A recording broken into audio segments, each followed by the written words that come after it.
tunakwenda katika mwezi ambao amezaliwa kiongozi wa umma Bwana Mtume Muhammad sallallahu alayhi wasallam. Faman arafa miqdara almaulud arafa qadrahu. Wataalamu wanasema yoyote yule ambaye anayejua cheo na daraja ya yule ambaye aliozaliwa, basi atajua na hadhi yake na namna ya kumtukuza kiongozi wa umma Bwana Mtume Muhammad sallallahu alayhi wasallam. Kwa hiyo ukimwona mtu anasema maulidi ni haram, ni bid'a, ni haram yeye huyo. Ndio maana kwa sababu hajui qadra almaulud, kwa hali hiyo la yadri qadrahu, kwa hali hiyo hajui cheo na daraja ya kiongozi wa umma Bwana Mtume Muhammad sallallahu alayhi wasallam. Kwa hiyo ukimwona maulidi haram, jua haram ni huyo anayesema haram. Maulidi ni bid'a. Ukiliuliza hilo jitu bid'a maana yake nini? Zushi. Unamuuliza swali, usalafi wapi Bwana Mtume Muhammad kaufundisha? Hakuna. Kwa hiyo uzushi wa kwanza ni nini? Ni kule watu kujiita wao ni masalafi. Huo ndo uzushi namba moja. Alafu unafuata uzushi wa maulidi kama kweli kutokana na madai yao namna jinsi walivyo katika hali za namna hiyo. Sio unasema sehemu moja tu alafu sehemu nyingine unaacha yenye mambo yale utaratibu ule lakini likifanywa na wewe sawa, liko katika mstari sawa. Tukio hilo akifanya mwingine baya na anapewa hukumu mbaya katika hali za namna hii. Kwa hiyo jamani, umefika wakati wa kumswalia sana Bwana Mtume Muhammad sallallahu alayhi wasallam, na tumswalie sana kiongozi wa umma Bwana Mtume Muhammad sallallahu alayhi wasallam, na tuhudhurie sana katika sehemu ambapo anaadhimishwa Bwana Mtume Muhammad sallallahu alayhi wasallam. Sasa unakuta jitu linaleta fikra zake katika swala la maulidi ya Bwana Mtume Muhammad sallallahu alayhi wasallam. Unaelewa fikra zake? Linaanza kuleta fikra kwamba pale kuna uzushi unafanywa, pale kuna kufuru inafanywa. Yani hizo ni fikra zake yeye, anawapandikizia watu wa maulidi, alafu anaanza kupata tabu kuhukumu fikra zake yeye mwenyewe katika ule upandikizi wake aliowapandikizia watu wa maulidi. Kwa hiyo ni hatari sana jamani, tumswalieni sana Bwana Mtume Muhammad sallallahu alayhi wasallam. Neno maulid, watu wa fani wanasema kuna vitu vinavyoitwa ikhtisaru hikayati almurakkab, kupunguza mpandano wa maneno. Na ndio maana neno maulid hii ni almasdarul mimiyu, ni masdar yenye asili ya nini? Ya mim. Ikiwa ni masdar yenye asili ya mim, maana yake yajuzu an yurada fiha ashiyaun kathiratun. Maana yake likija neno katika utaratibu wa namna hiyo, maana yake inajuzu neno hilo kuwa limebeba chini yake matendo mengi sana mazuri biidhnillah. Ndio maana ya neno maulid, ile almimu maana yake majlisul ilmi, ni kikazi cha watu wanakaa wanapeana ilmu za aina mbali. Ndio majlisul ilmi. Ndio maana utaona pale watu wanapokaa katika kikazi kile cha maulidi, wanachofanya, kuna mtu huwa anasimama anawaelekeza watu 5 salawati, sala 5 zinasaliwa kadha. Lakini kuna mtu huwa anasimama anawaeleza watu maelekezo kutoka kwa nani? Kwa Bwana Mtume Muhammad. Masala ya kijamii, tunaishije kwa mujibu wa taratibu za dini tu kufu ya Kiislamu. Ni kwa nini? Kwa sababu ya ile mim ambao ni majlisul ilmi. Lakini katika maulidu kuna mau. Hii wau ni nini? Wadhikiri au wadhikru minadduati, maana yake na ni ukumbusho mbalimbali kutoka kwa madai. Ndio anasimama mashekhe wanatuambia, huyu anatuambia kadha yalosemwa na Allah, yalosemwa na Mtume, huyu anatuambia kadha yalosemwa na Allah, yalosemwa na Mtume. Lakini lam, kuna mauli, ile lam ni nini? Laula fudhatan, hata kama hayo maneno itakuwa ni neno moja, lakini likawa na faida katika umma na jamii. Alafu dali maana yake nini? Duru hayatil Mustafa, ni yale mzunguko mzima wa maisha ya Bwana Mtume Muhammad sallallahu alayhi wasallam. Hiyo ndio maulid tunayofanya sisi. Kwa hiyo ukiona mtu anasema maulid ni bid'a, Yani ni jitu ambayo yanapandikizwa. Unajua shida iliyokuwepo al-akhi Sheikh Hussein bin Diwan ya Allah, pamoja na wanajukwaa kwa ujumla, kuna watu kazi yao wao wanakaririshwa. Akishakaririshwa mtu ni hivi ni hivi ni hivi, na yeye anakariri vile vile. Huyu mtu wa namna hii sasa ni mtu ambaye hatoi fursa ya kuruhusu akili yake kufanya kazi, kwa sababu amekaririshwa mara kwa mara maneno hayo hayo, taratibu hizo hizo. Matokeo yake na yeye akabeba kule kukaririshwa, akaanza kutembea na kule kukaririshwa kama ndio taaluma na kama ndio maarifa yenyewe. Huku ni kukaririshwa. sahihi. Sasa ili uone usahihi wa hichi tunachozungumza, ondoka katika kitu kinachoitwa kukaririshwa. Sahihi. Alafu acha akili yako huru, tumia akili yako, sababu kukaririshwa sana matokeo yake akili yako inakuwa haifanyi kazi. Unakuwa unatembea mule ulipokaririshwa. Ndio ndugu zetu hawa wazee wa bid'a, kila kitu bid'a, wamekaririshwa sana. Sahihi. Sasa kule kukaririshwa mambo kunapelekea ilmu inakuwa ndogo. Na msemi mmoja anasema kuthratul inkari tadullu ala qillati ilmi, yani ukiona mtu anapinga sana ni dalili ilmu ndogo. Ndio maana anapinga sana, kila kitu anapinga tu. Mwenye ilmu ndogo ndio mara zote anakuwa na tabia ya kupinga kila kitu. Najua atakuja kutoa povu, lakini mimi sijali. La yusmin wala yughni min ju'i, yani havinenepeshi wala haviondoi njaa. Kwa hiyo siogopi chochote katika hizo yani povu zao watakazokuja kutoa. Si watu ambao hawajielewi. Kwa hiyo najua tu ni watu wasiojielewa, hawajitambui, kwa hiyo kutoa povu kwao ndio mpango mzima. Ni kawaida tu kwao. Sasa unahofia nini watu wa namna hiyo? Sasa ni hatari sana ndugu zangu.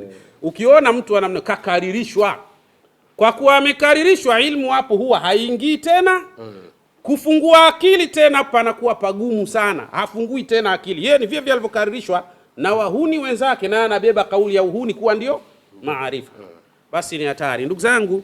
Tunakwenda katika mwezi wa kuzaliwa bwana mtume Muhammad sallallahu alayhi wasallam. Tumsalie sana bwana mtume Muhammad, tusome sana sira yake bwana mtume Muhammad, tuishi sana katika maelekezo aliyotuelekeza bwana mtume Muhammad.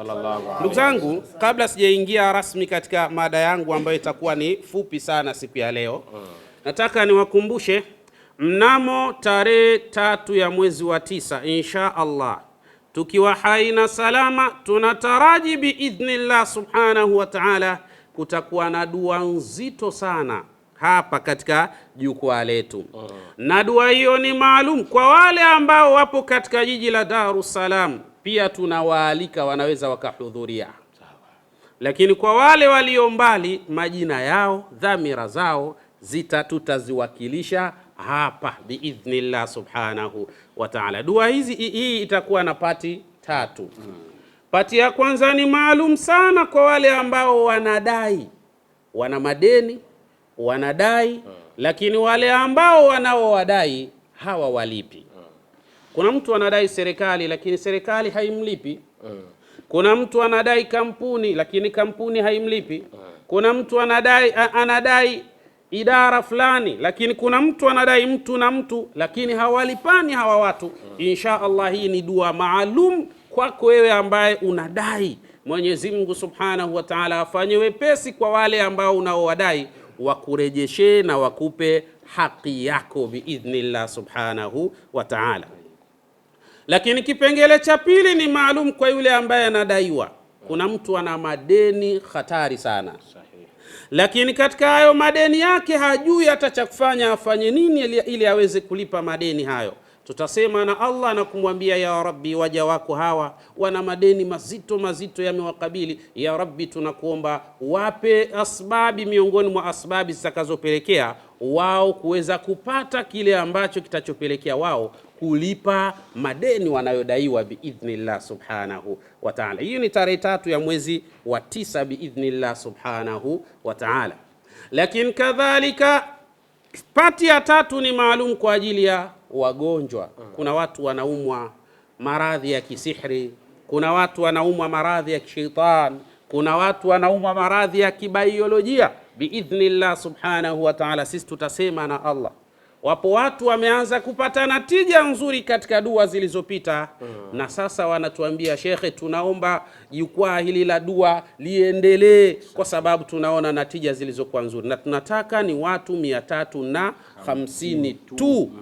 Na hivi sasa tayari hisabu imeshakwenda kwa kasi sana. Kwa hiyo na wewe jisajili pamoja nasi, wewe tupigie simu, tutakupa maelekezo na namna ya kufanya, nawe fanya haraka ili nawe uingie katika orodha bora biidhnillah subhanahu wa ta'ala. Ikhwani, ndugu zangu, nataka nikupeni kitu sasa cha msingi hapa, ili mkiondoka hapa katika jukwaa letu, basi uondoke hali ya kuwa una kitu bora ambacho ulichokipata biidhnillah. Ikhwani, nataka nipite kidogo katika vitu vinavyoitwa al-asma'u suryaniyatu tijaniya, majina ya Kisuriani au kwa lugha nyingine anaitwa majina ya Atijan biidhnillah subhanahu wa ta'ala, ili mambo yaweze kwenda katika mustawa na hali ya aina yake biidhnillah subhanahu wa ta'ala. Majina haya yana nafasi kubwa sana ya kufanya majambo yakafanikiwa kwa haraka sana sana sana, na haya tumewahi kuyafanya sisi mara nyingi sana. Mimi napenda sana kurejea hii mikasa mnamo tarehe yani miezi ya mwanzoni katika mwaka uliopita.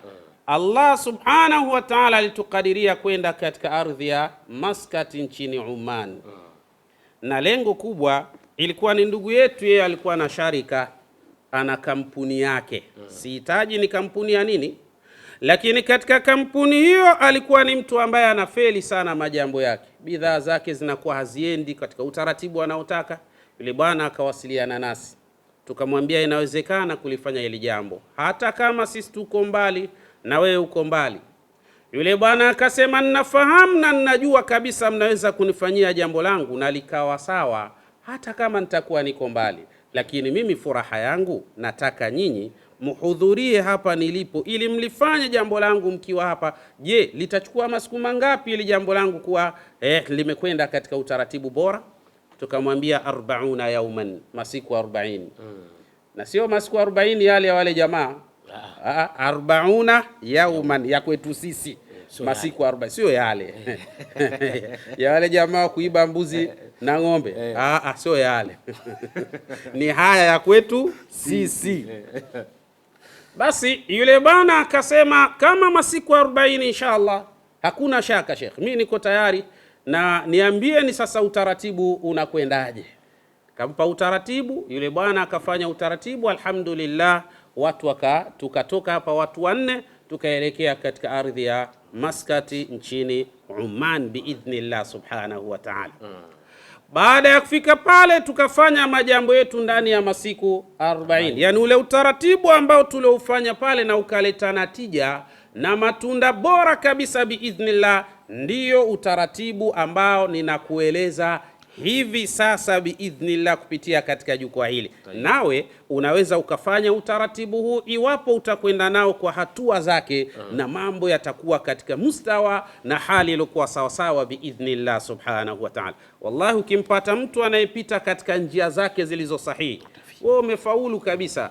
Anasema kullu man sara ila darbihi wasala, yoyote yule ambaye atakayepita katika njia zake, wewe unafikiri mwisho ni nini? Atafika tu kule anapokwenda biidhnillah subhanahu wa ta'ala. Na hakuna watu wana taaluma nzuri katika masala ya dua na njia zake kama watu wa tasawufu. Wasikwambie mtu, watu wa tasawufu tunajua bwana, tunajua, na Mwenyezi Mungu subhanahu wa ta'ala ametupa. Kwa hiyo lazima na wewe ukubali tu kwamba hawa wamepewa na Allah, usilete hasad zako kwa kile tulichopewa sisi. Kwa sababu tunajua kuna watu wako hivyo, anakutia dosari sio kwa sababu kaziona dosari, anakutia dosari kwa sababu anaona ulichopewa wewe yeye hana. Kwa kuwa hana, anachokifanya sasa ni kutia dosari ili hata kile ulichokipata kionekane hamna lolote, hakina maana yoyote. Hasadi mbaya sana Sheikh. Kwa hiyo inshallah Allah ametujalia tunajua majambo na tunafanya, na majambo yanakuwa kwa idhini yake Allah tabaraka wa taala. Ikhwani, ndugu zangu, basi yule bwana tukafanya majambo pale ndani ya masiku 40, tukamaliza majambo alhamdulillah. Majambo yamekaa vizuri sana, Kisha baada hapo tukawa na siku 7 za kurelax pale, kuenjoy hapa na pale, kutembelea maeneo mbalimbali biidhnillah subhanahu wa ta'ala. Kisha tukarejea katika jiji la Dar es Salaam. Utaratibu uliofanikisha majambo haya ndio huu ninakupa na wewe hapo ulipo. Lau kama utaweza kufanya majambo yatakwenda sawa sawa, ni Asmaus Suryaniya. Haya majina linaweza likapatikana jitu sasa ambalo lina UTI katika kichwa chake. Maana UTI inakaa sehemu za siri, lakini kipanda mpaka kichwani ujue kicha yake na kwa iko kichwani. Sasa linakuja nasema hayana maana, ile ndio shiriki. Maana sasa hivi ukiuliza shirki, wallahi hataijulikani shirki ya kweli ni nini. Ni kitu tu ambacho mtu kakaririshwa. Ukisikia ahlul badr shirki, yani amekaririshwa tu kwamba ahlul badr ni shirki. Ukimuuliza sasa inaingiaje kuwa ushirikina, angalia hayo maelezo yanayotolewa. Vitupu. Eti pale mnawaomba watu. Anayemuomba mtu pale nani?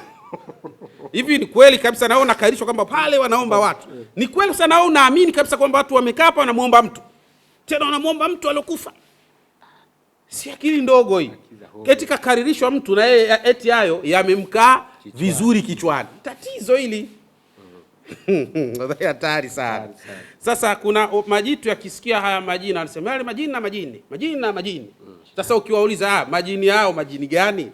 Tueleze kivumbi kinaporuka hapo. Kwa sababu gani anasema hivyo? Ni yeye hayajui yana maana gani. Kwa kukosa kujua maana kwake yeye ndio kunafanya jambo hilo au maneno hayo kuwa ni shiriki, kwa sababu yeye tu hajui. Ni hatari shekhe. Yaani dunia imefikishwa pabaya sana, na hasa dini yetu ya Kiislamu. Kila kitu utachokifanya utaambiwa shiriki. Kila utachofanya utaambiwa kufuru. Utaambiwa sihiri. Vitu vya ovyo kabisa. Hasa ukimuuliza hiki inakuaje sihiri? Maelezo hayatoki. Hakuna kufanya mtume. Sasa sio kufanya mtume ndio kinakuwa sihiri. Wapi mtume alisema jamani kuweni masalafi? Kwa kuwa mtume hakusema maana yake yoyote ambaye amekuwa ni salafi huyo ni nani? Mshirikina tu. Hiyo ni shiriki maana yake. Ndio maana yake katika kwa lugha zao na kwa utaratibu wao. Ndio inabidi iwe hivyo sasa. Jamani usichokijua uliza. Tupo wenyewe tutakuelekeza vizuri. Na wakati tunapokuelekeza usilete ufundi kwa sababu wewe hujui. Ukielekezwa usilete ufundi wako. Hii haiwezekani. Sasa haiwezekani vipi wakati mimi ndio jambo langu na mimi ndio ninakwambia alipo katika utaratibu kadha. Ikhwani ndugu zangu. Dunia iko kugumu sana. Kwa hiyo kuna Asmaus Suryaniya au Atijaniya. Majina ya Kisuriani au unaweza kuita majina ya Kitijan. Haya sasa yapo hivi. Idha sta'malaha man daqa bihi ar-rizqu kulla yawmin 100 marra la yamdi alayhi 40 yawman hatta yaftaha Allahu alayhi babal ghina 'anil nasi. Kimaarifa tunasema idha sta'malaha, yoyote yule ambaye atapoyatumia majina haya Asmaus Suryaniya au Asma'u Atijan min man daqa bihi rizqu, atapoyatumia majina haya kwa utaratibu uliokuwa bora, yule ambaye anavyo vyanzo vya riziki lakini vile vyanzo vya riziki zake vimeharibika. Riziki inakuwa ngumu. Mathalan mtu ana makampuni lakini riziki zake zinakuwa ngumu. Lakini kadhalika mtu yupo katika idara fulani lakini mambo yake yanakuwa magumu sana, lakini mtu ana vyanzo vya riziki kwa maana ana biashara za hapa na pale lakini mambo yanakuwa magumu. Huyu pakitumika Asmaus Suryaniya au Asmaut Tijan biidhnillah subhanahu wa ta'ala, mambo yanakuwa nini? Idha sta'amalaha, yoyote atayatumia majina hayo, man daqa bihi rizqu, yule ambaye riziki yake imekuwa ya tabu, kulla yaumin, akayatumia kila siku majina ya 100 marra, mara 100, la yamdi alayhi 40 yauman, hazitapita siku 40 akiwa mtu huyu anaendelea na utaratibu wa majina haya kila siku akiyasoma mara 100, hatta yaftaha Allahu alayhi babal ghina 'anil nasi, bali Allah subhanahu wa ta'ala atamfungulia mtu huyo milango ya mafanikio hasa katika zile njia za utafutaji wake biidhnillah subhanahu wa ta'ala. Ikiwa kama wewe upo katika biashara, basi kupitia pale katika biashara hizo Allah atakufungulia milango ya mafanikio biidhnillah subhanahu wa ta'ala. Lakini kadhalika kama utakuwa wewe katika utafutaji wako dijini, yani ni mtu wa katika masala ya usafirishaji, Allah atajalia hapo patakuwa na manfaa na atafungua njia za mafanikio biidhnillah subhanahu wa ta'ala. Ni asma'u suryaniya au asma'u atijaniya biidhnillah subhanahu wa ta'ala. Nitakuja kuyataja hayo majina ili uyashike vizuri, mambo yaweze kwenda katika hali iliyokuwa sawa sawa. Lakini wa idha katabahu insanun fi kaffihi al-aymani 7 marratin wa lahsahu ala riqi hafidha kulla ma yasma'uhu wa la yansahu abadan.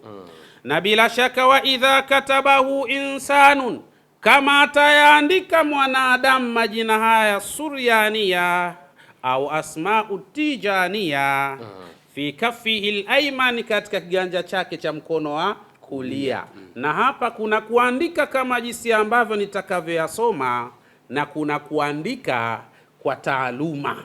Sasa kuandika kwa taaluma hiyo nitafute sasa kwa muda wake, kwa sababu hapo ni mahala parefu, panahitaji taaluma itakayokuchukua mawiki mpaka mamiezi biidhnillah subhanahu wa ta'ala. Namna ya kuandika kwa taaluma, kwani si hapa zipo taarifa zinasemekana wakati palipokuwa watu wanagombea uhuru katika nchi yetu, si zipo taarifa Mwalimu Julius Nyerere aliandikiwa Qur'ani nzima na akameza, na Sheikh Ramia. Unafikiria Qur'ani nzima maana yake iliandikwa bismillahir rahmanir rahim yasin wal qur'anil hakim, ikaandikwa hivyo mpaka mwisho. Watu waandika kwa maarifa, yani inawezekana karudi hata hii shibri moja ya kidole isifike, tayari Qur'ani imeisha. Lakini inaandikwaje? Ndio taaluma zinazohitajika biidhnillah. Sasa hiyo taaluma itakuhitaji mawiki mpaka mamiezi kuifahamu biidhnillah subhanahu wa ta'ala. La si hivyo, andika hivyo hivyo bilbasit, yani kwa kufanya tabsiti vile vile kama jinsi ambavyo ilivyo biidhnillah subhanahu wa ta'ala. Sasa mtu akiandika katika kiganja chake cha kulia 7 marratin, kila jina moja miongoni mwa hayo majina ya as-sarayani as-suryani au majina ya atijan, kila moja akaliandika mara ngapi? Mara 7. Wala hasahu, alafu kisha baada ya hapo akaanza kulamba ni ala riqi, tena kwa utaratibu maalum. Nini natija inatokea kwa mtu atakayefanya haya? Hafidha kulla ma yasma'uhu, huyo mtu Allah atamjalia atakuwa na hifadhi sana kila anachokisikia, wala yansahu abadan, na atakuwa ni mtu ambaye hasahau kabisa. Yani kila anachokisikia anakihifadhi sana na wala hasahau. Hii ni nzuri sana kwa wanafunzi ili mambo yaweze kwenda sawa sawa na watu wanakuwa majinias biidhnillah subhanahu wa ta'ala. Asma'u as-suryaniya au asma'u at-tijaniya. Lakini wa idha katabahu wa mahahu wa a'ta dhalika al-ma'a lil-mashhuri au ma'qudi faghtasala bihi zala sihruhu wa nhalla 'uqaduhu biidhnillahi subhanahu wa ta'ala. Lakini wa idha katabahu, yoyote yule ambaye atapoyaandika majina haya suryani ambayo nitakuja kuyaeleza hapa, wa mahahu, alafu akafuta ikawa kombe, wa a'ta dhalika alma'a lilmashhur, alafu maji yale ya kombe yalotokana na asma'u suryaniya au asma'u tijaniya, kisha akampa mtu aliyorogwa kafanyiwa uchawi wa hatari mno, au maqudin, au mtu aliyefungwa katika kila sehemu, kafungwa katika kila kona. Kuna mtu katika wanamume amefungwa kutoweza kuliendea tendo na mkewe, ndio kila akifika kwa mkewe habari imekwisha.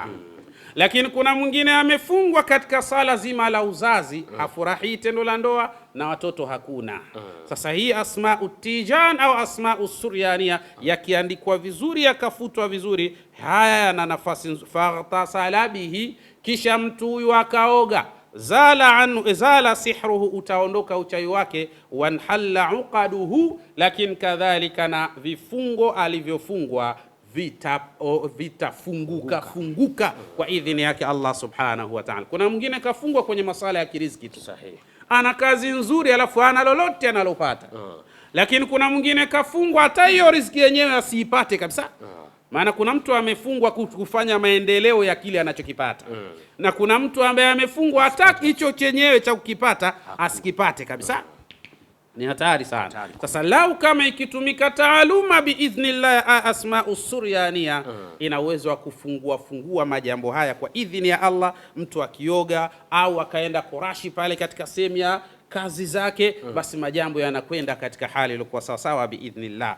Wa man talaha, na yoyote yule ambaye atakayasoma majina haya ala amalin min al-a'mal, kwa kazi miongoni mwa kazi. Kuna jambo unataka kulianzisha, mathalan unataka kuanzisha biashara. Katika nyakati zilizopita hapa Dar es Salaam kuna ndugu zetu fulani walikuwa wanataka kuanzisha redio. Sasa ile redio wakati walipotaka kuanzisha wakanipigia simu, Sheikh bana, na kuomba kuna jambo letu tumeliandaa na hii redio ni yako bwana. Tunaomba tuje utufanyie majambo kabla ya kuanza kuachia matangazo haya. Tukaenda pale tukafanya utaratibu huu ndani ya masiku matatu tu. Subhanallah, mpaka hivi tunavyozungumza ni redio kubwa, inatajika sana, inasemekana sana. Aiyo, na inatakiwa sana na inakimbiliwa sana. Sina haja ya kutaja kwa sababu sio lengo langu kutaja redio za watu. Lakini we fahamu kabisa utaratibu uliotumika mpaka leo inasikika kwa hali ya juu na inapendwa sana. Ni haya asma'u suryaniya. Ndio wataalamu wanasema waman talaha, yoyote yule ambaye atakayesoma majina haya ala amalin min al-a'mali, kwa idadi ya kazi au idadi ya kile ambacho mtu anakwenda kukianzisha, najaha fihi sari'an, kwanza huyo mtu atafaulu haraka sana biidhnillah subhanahu wa ta'ala. Sasa hayo majina ni yapi? Ni haya ndio nasoma ili nimalize jukwaa langu katika siku ya leo. Majina hayo yanasomeka kama ifuatavyo: a'udhu billahi minash shaitanir rajim, bismillahir rahmanir rahim, Allahumma ya bashmakhin dhalaha mushaitithun. Hilo la kwanza. La pili, Allahumma ya danu malkhuthu damauthu daimun. La pili hilo. La tatu, Allahumma ya haythu maimuna arqashin dara'illiyun. La nne, Allahumma ya rahmi thadahlilun maitatarun. La tano, Allahumma ya rakhfithu akhlaqun. La sita, Allahumma ya rahmuthu arkhi ya sharah ya adunaya asbauti asbatun. La nane, Allahumma ya nura arisha arghi tathlithun. Ya tisa, Allahumma ashbir asmaun. La kumi, Allahumma ya mali'utha amlikha malkhun. La kumi na moja, Allahumma ya alama ar'i yaznun. La kumi na mbili, Allahumma ya mashmakhin mashkhithan mathlamun. Haya ndio majina asma'u suryaniya au asma'u atijaniya biidhnillah subhanahu wa ta'ala. Sasa lisitokee jito pale nakwambia maana yake haijulikani. Maana inajulikana na hakuna shirki hapa wala kufru wala sihri, hakuna kabisa. Hawachelewi kusema majini wa shetani. Aiwa, hawachelewi kusema ni majini mashetani haya. Unafikiri wanachelewa? Si majitu majinga sio jitambua. Sasa sikilizeni ndugu zangu, haya ndio mambo ambayo unaweza kuyasoma kwa mara 100 ndani ya masiku 40. kwa ajili ya kutaka Mwenyezi Mungu Subhanahu wa Ta'ala akufungulie katika zile njia za utafutaji wako, ili mambo yaweze kwenda katika hali iliyokuwa sawa sawa biidhnillah Subhanahu wa Ta'ala. Hapo naweza likaja swali kwamba ni siku 40. Hii inakuwa kwa kila mtu ama ni kutokana na jambo la mtu na mahala alipo, au inakuwaje hapa? Inatokana na jambo la mtu na hisabu namna zinavyokuwa. Ndio maana uliona kuna mmoja ambaye tulimfanyia utaratibu huu siku 3 katika masala ya redio yake.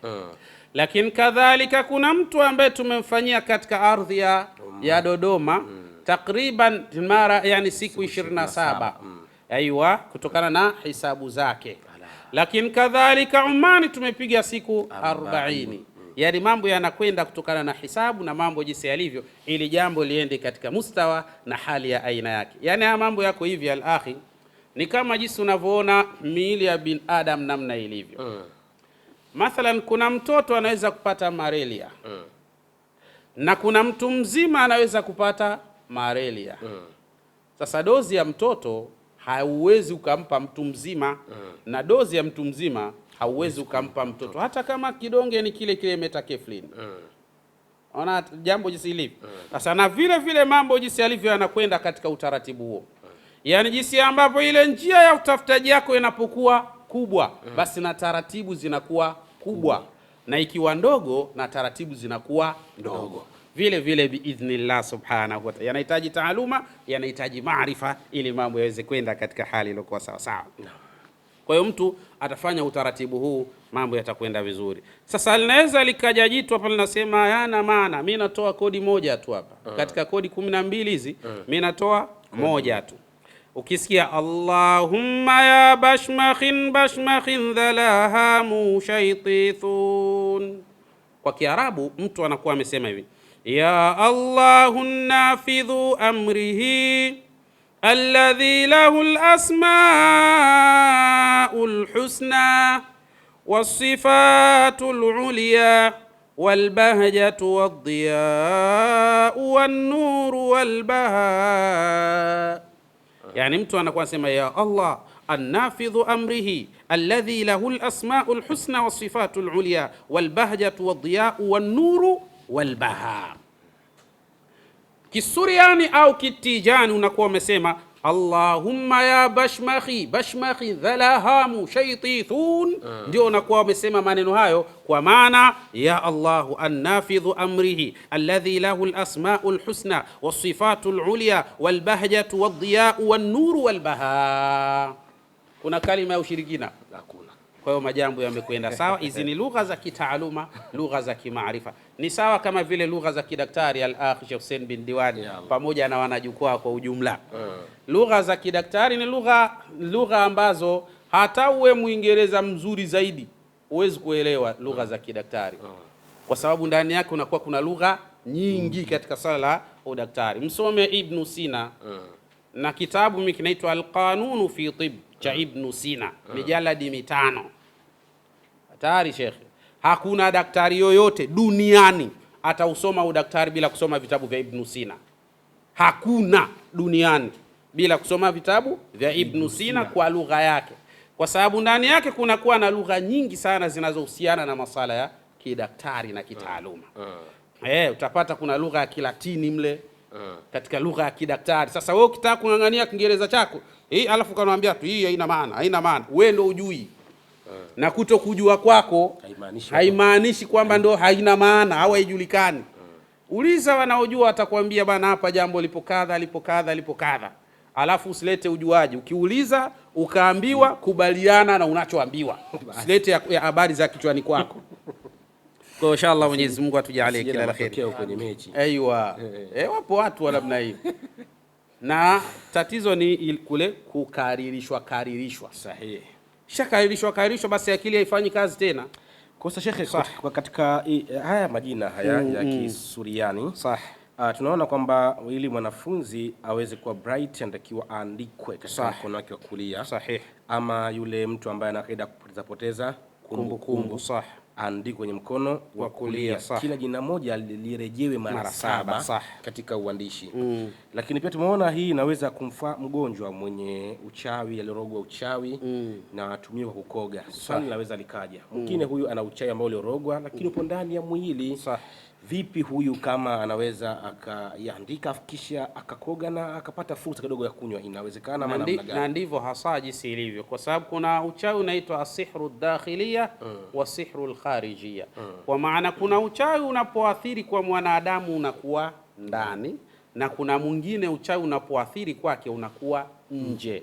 Kwa hiyo ni vema sana patumike taratibu na taaluma za kimatibabu zinazotibu madhara ya ndani na zinazotibu madhara ya nje biidhnillah subhanahu wa ta'ala, ili mambo yaweze kwenda katika mustawa na hali ya aina yake biidhnillah subhanahu wa ta'ala. Kwa hiyo haya ni asma'u as-suryaniya au asma'u at-tijaniya. Kwa shika utaratibu huu, fanya wewe mwenyewe hapo ulipo, naamini utatushukuru.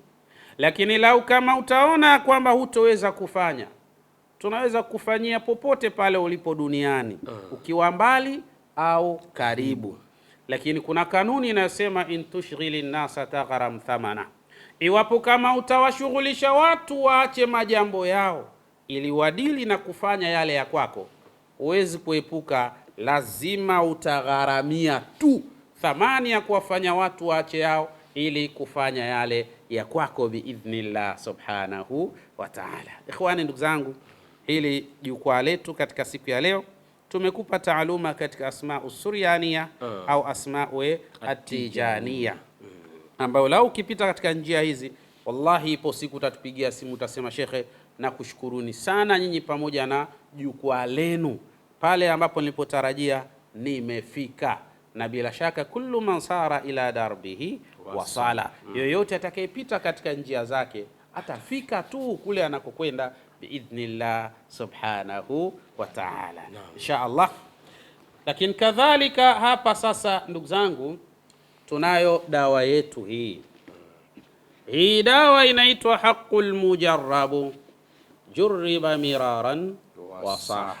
Imefanywa majaribio sana na natija imekuwa nzuri sana. Hii ni maalum sana kwa wale ambao wamepigwa masala ya kisihri, ya kichawi. Wamerogwa sana, matokeo yake wana maradhi yasiyojulikana, yasiyoeleweka. Kila anapokwenda hospitalini kupimwa anaambiwa maradhi mapya. Mara unaambiwa tatizo ni figo, mara unaambiwa sio figo ni moyo, mara unaambiwa sio moyo mapafu, mara unaambiwa hata sio mapafu, hatuoni chochote kabisa. Ndugu yangu, fanya haraka sana upate dawa hii, ni hatari sana. Na siku hizi wachawi wameendelea, Sheikh. Yaani mtu unaweza ukapigwa sihiri na zikafananishwa kabisa na maradhi ya kibiolojia. Ukienda unaambiwa kansa hiyo, kumbe maskini hakuna cha kansa, hakuna lolote, ni uchawi tu umetengenezwa ili kuathiri na kukudhuru katika hali za aina kadha. Jitahidi sana upate dawa hii ambayo inaitwa al-haqqul mujarrab, bila shaka jurriba miraran wa sah. Imefanywa majaribio sana na mambo yamekwenda vizuri kwa utaratibu uliokuwa bora. Mmoja anasema la tas'ali tabiba ani dawai fas'ali al-mujarrab. Usimuulize daktari katika dawa ambayo anayoieleza, fas'ali al-mujarrab, uliza kilichofanywa majaribio, matokeo yake yapoje? Basi inshallah hii itakufaa sana, na inafika popote pale duniani. Uwe Amerika unaweza kufika, uwe Ulaya inaweza kufika, uwe Arabuni inaweza kufika, uwe katika mkoa wote miongoni mwa mikoa ya Tanzania inafika, lakini kadhalika nchi yoyote katika nchi za Afrika inafika. Popote pale duniani maadamu huduma za DHL zinapatikana, basi bila shaka na hii dawa unaipata biidhnillah subhanahu wa ta'ala. Mambo ni mujarrab. Maliza masala ya uchawi yanayokusibu, khairi inapatikana kupitia katika dawa hii. Lakini kadhalika tunayo dawa yetu hii inaitwa prostate. Hii ni tezi dume. Na tezi dume imekuwa hatari sana katika zama za sasa. Wanamume wengi wanapata mashaka makubwa sana, hufa kwa kiwango, yani kwa takwimu nyingi sana, kwa sababu ya maradhi ya tezi dume. Ndugu yangu, ukipata dalili tu, kwa maana unazo dalili za tezi dume, ni muhimu sana kuipata hii dawa, kwa sababu huyu ni daktari, ana uwezo wa kutibu maradhi yako bila ya upasuaji, hasa maradhi haya ya tezi dume. Ni hatari sana ndugu zanguni, na tezi inapovimba inawezekana ikawa na al-awramul hamid au al-awramul khabith. Ikiwa al-awramul hamid ndio ile tezi inakuwa imevimba lakini haina kansa, lakini ikiwa na al-awramul khabith ni tezi inakuwa imevimba na ina vimelea vya kansa. Wanaume wengi sana wamepata shida hii. Kwa ufanya haraka upate dawa hii. Dozi yake ni chupa 5 hizi, ndio dozi kamili, na inatumika ndani ya masiku 30, yani mwezi mmoja biidhnillah subhanahu wa ta'ala. Ni daktari ambaye bila shaka ana uwezo wa kutibu maradhi yako bila ya kufanya upasuaji. Na siku zote unapokuwa na maradhi usisubirie kesho wala baadaye, fanya haraka kuyatibu kwa haraka. Wadawi daa qabla an yaqula fihi tabibu dai aya fastatara fa inna alharba manshauha hadithun wa kana sharru mabdauha dhammara. Nasema atibie maradhi kabla haijafikia wakati daktari akasema kwa hapa yalipofikia maradhi haya hakuna namna, wewe subiria kinachotokea, kwa sababu hata vita inapotaka kupiganwa huwa haikurupuki bali inatoa dalili na ishara. Ndio mnaanza maneno, huyu anarusha neno hili, yule anarusha neno lile, matokeo yake ngumi zinaanza. Zamani sisi wakati tunakuwa, kulikuwa mtu akitaka kuwatengenezeani ugomvi anachota mchanga pap, alafu anaambia anakuwekea pale, yani ule mchanga yule. Sasa mtu ambaye anataka kuanzisha watu ugomvi anakuwa ameshika mchanga, alafu anaambia anauita kwa jina nini, wali. Unaitwa wali ule mchanga. Alafu anaambiwa mmoja kati ya wale watu wawili, kama mpo tayari kupigana, haya papua hapa, anapiga wale mkono pap, na huyu mwingine naye kwa kuwa amemwona mwenzake kapiga, anaona na mimi sitaki kuwa mnyonge, naye anapiga pale pap, vita inaanza. Akipiga sasa pale, alafu unachorwa mstari, atakayevuka hapa ndio mambo yaanze. Sasa kwa kuwa kesha piga kaonyesha ujemedari, na huyu kapiga kaonyesha ujemedari, atashindwa kuvuka ule mstari. Sasa akivuka ule mstari, ngumi zinaanza. Kwa nini? Fa innal harba manshauha hadithun. Kwa sababu hata vita namna ilivyo inaanza maneno. Maneno ndio yanaanza. Alafu kadhalika baada hapo matatizo. Sasa hata maradhi huwa hayajiaji tu imadi yamekuja, yanaanza na viashiria. Ukiviona vile viashiria haraka sana, fanya haraka ili kujitafutia matibabu biidhnillah subhanahu wa ta'ala. Lakini tunaye hapa mwamba huyu ni mkono wa Idi. Mkono wa Idi ni mujarabu sana katika kumfanya mwanamume kuwa imara, hasa katika kuliendea tendo la ndoa. Wallahi, kuwa na pesa utakavyokuwa na pesa, kuwa na mali utakavyokuwa na mali, kuwa na nguvu utakavyokuwa na nguvu, kuwa handsome utakavyokuwa, lakini performance yako ikiwa mbovu pale kitandani, hizo hela zako hazina maana, handsome wako hauna maana, hizo nguvu zako hazina maana kama performance yako ni ya hovyo hovyo. Bendera ikiwa haiwi imara, basi wewe umekwisha ndugu yangu. Kwa jambo la msingi ni kufanya jitihada ujipatie mkono wa Idi, na hii dozi yake ni kopo 5 hizi, na zinatumika pia ndani ya masiku 30 ili kuwa imara, uperformu vizuri sana pale nyumbani insha Allah. Yani una uwezo ukaenda mpaka mara 7 bila kupumzika, lau kama utatumia mkono wa Idi kwa utaratibu uliokuwa bora, mara 7 bila kupumzika. Wewe unapaonaje hapo? Lazima upewe ukabidhiwe cheti kabisa cha pongezi katika kuliendea jambo kwa usahihi biidhnillah. Mkono wa Idi bila shaka ndio atakayekufanya wewe upokee cheti cha ushindi biidhnillahil karim. Lakini tunayo hii dawa yetu ya macho, inaitwa Ar-Ramad. Ar-Ramad ni dawa maalum kabisa kwa ajili ya maradhi ya macho. Wewe ambaye una pressure ya macho, una mtoto wa jicho lako limekuwa kavu, una trachoma, una glaucoma, basi inshallah hii dawa ni nzuri sana. Dozi yake ni chupa 12 hizi, na inatumika ndani ya masiku 30 biidhnillah subhanahu wa ta'ala. Watu wengi sana wameitumia na watu wengi sana wameleta mrejesho bora sana sana sana. Yupo ndugu yetu mmoja, yeye kaitumia hii. Kila kukicha anatupigia picha, anatuonyesha macho yake namna jinsi ambavyo yanavyoendelea kuwa mazuri.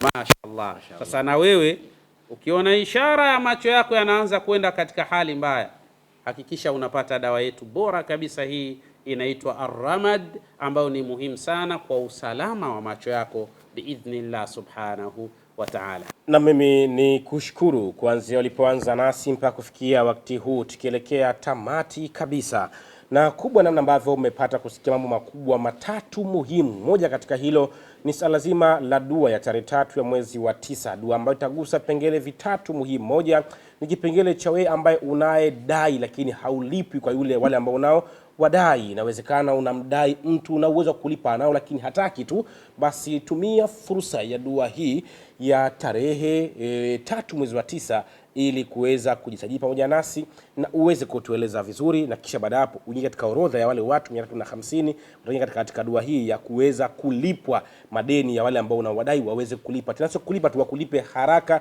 iwezekanavyo, na wakulipe deni lako lote kwa kamilifu wake biidhnillah subhanahu wa ta'ala. Lakini pia aina ya pili ni watu ambao wanaodaiwa sana hawana cha kulipa. Yani yeye anadaiwa lakini uwezo wa kuwalipa hao wanaowadai imekuwa shughuli. Nafika mahala simu akiona inakuwa ya moto, akisikia hodi anajificha ndani. Hii ni hatari kubwa sana. Basi mimi nikwambie tu fursa kufanya jambo ipo ya kuweza kwa Mwenyezi Mungu Subhanahu wa Ta'ala aoneshe asbabu za wewe kuweza kupata ulipe madeni ya watu. Madeni sio mazuri, madeni yanaondoa amani, madeni yanatengeneza maradhi ya mioyo, madeni yanaweza kukuleta kisukari.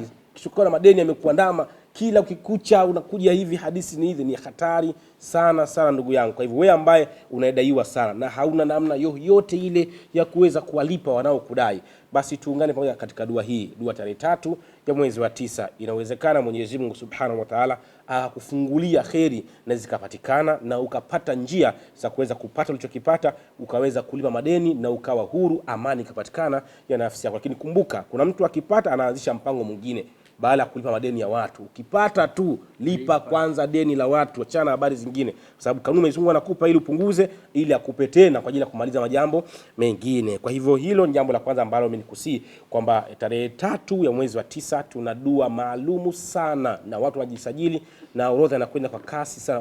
Watu 350 ni watu wachache sana sana sana, na tunafikiri kwamba huenda baada ya wiki hii inawezekana kama hesabu inaelekea inachangamka sana, inawezekana ikawa mwishoni. Kwa hivyo sasa wakati ambapo unapata taarifa hii ni kuchukua hatua tu. Jamani, tunadai sana na tunadaiwa sana, lakini hatulipwi, na uwezo pia kuwalipa watu dai hatuna. Tuombe Mwenyezi Mungu jamani, anaweza kutufungulia kheri zikapatikana na maisha yakaweza kuwa yenye amani na utulivu wa kinafsi biidhnillah subhanahu wa ta'ala. Na mwishoni kabisa ni kwamba kuna watu zetu ambao wanaumwa maradhi aina mbalimbali. Kuna maradhi mazito, maradhi ya mioyo, sukari, pressure hizi, lakini pia isitoshe kuna mtu ana kansa na vitu kama hivyo. Lakini kuna watu na mashetani ambao wamewakaa katika mioyo yao, wasiwasi kila wakati, yani uwezo wa kujihimili mwenyewe hana. Lakini pia hatari kubwa zaidi ni mtu kuwa na maradhi ya uchawi. Chawi za aina mbalimbali zimemsibu na zinakutafuna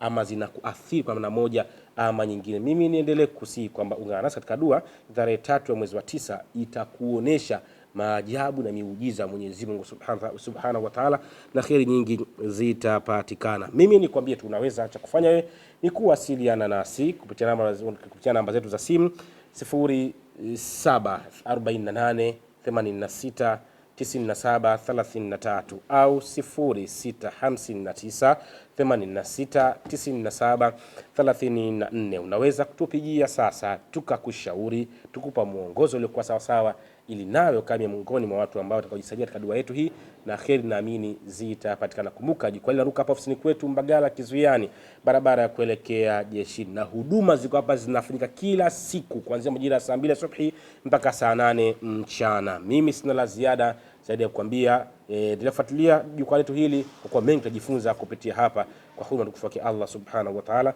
Assalamu alaikum wa rahmatullahi wa barakatuh. City Kanzu, uhalisia wa maisha na mtindo wa kipekee. Kanzu za aina zote zinazokuletea heshima, hadhi, assalamu alaikum, wa alaikum salam, na muonekano wa kifahari. Inapendeza sana kukutana hapa. Tunapatikana Kigamboni, Mwemberadu. Tupigie sasa kwa namba zinazopita kwenye skrini yako. City Kanzu, kanzu zako, fahari yako, na tunatengeneza heshima yako.